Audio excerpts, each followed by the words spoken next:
அனைவருக்கும் வணக்க நண்பர்களே. திருப்பூர் மாவட்டத்தை சேர்ந்தவர் தொழிலதிபர் அண்ணாதுரை.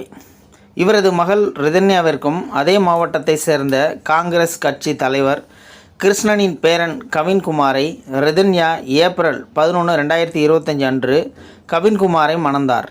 மேலும் பெண் வீட்டார் சார்பில் அவரது குடும்பத்தினர் 100 சவரன் தங்கம் மற்றும் 70 லட்சம் ரூபாய் மதிப்பிலுள்ள வால்வோ சொகுசு காரை வரதட்சணையாக வழங்கியதாக கூறப்படுகின்றது. இருப்பினும் திருமணத்திற்கு பிறகு சில வாரங்களுக்குள் தனது மகள் அதிக வரதட்சணை கேட்டு அழுத்தத்தை கொடுத்துள்ளனர். ரிதன்யா தற்கொலை வழக்கு. ஜூன் 28 காலை ரிதன்யா மொண்டிபாளையம் கோவிலுக்கு சென்றார்.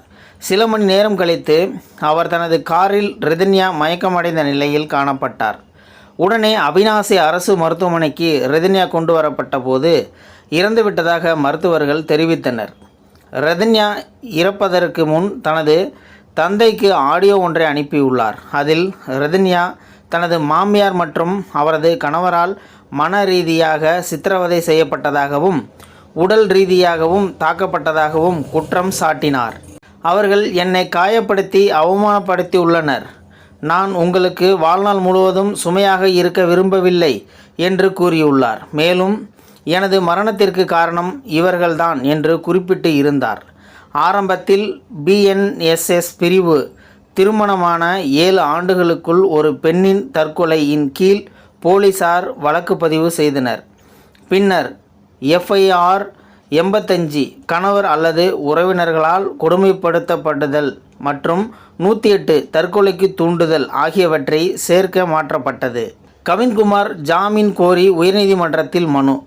சிறிது நேரத்திலேயே கவின்குமார் மற்றும் அவரது தந்தை ஈஸ்வரமூர்த்தி ஆகியோர் கைது செய்யப்பட்டு சிறையில் அடைத்தனர்.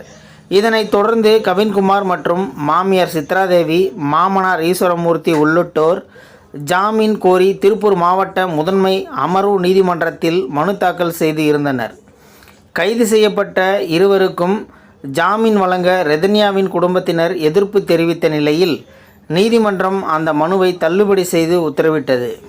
மேலும் விசாரணையை திசை திருப்ப குற்றம் சாட்டப்பட்டவர்கள் அரசியல் செல்வாக்கை பயன்படுத்தி முயற்சி செய்வதாக ரிதன்யா தந்தை குற்றம் சாட்டினார். காவல்துறை பதிலளிக்க நீதிமன்றம் உத்தரவு.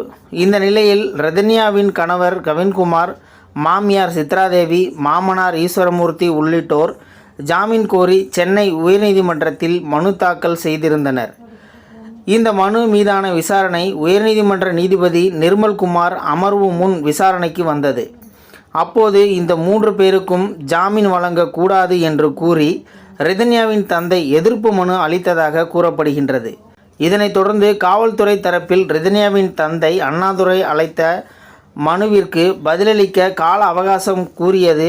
இதனை ஏற்றுக்கொள்ள நீதிபதி நிர்மல்குமார் ஜூலை 30 வரை கால அவகாசம் வழங்கினார். இந்த வீடியோ பார்த்துட்டு இருக்கிற நண்பர்களே, இந்த வீடியோ பற்றி உங்களுடைய கருத்துக்களை கீழே இருக்கிற கமெண்ட் செக்ஷனில் மறக்காமல் சொல்லுங்கள்.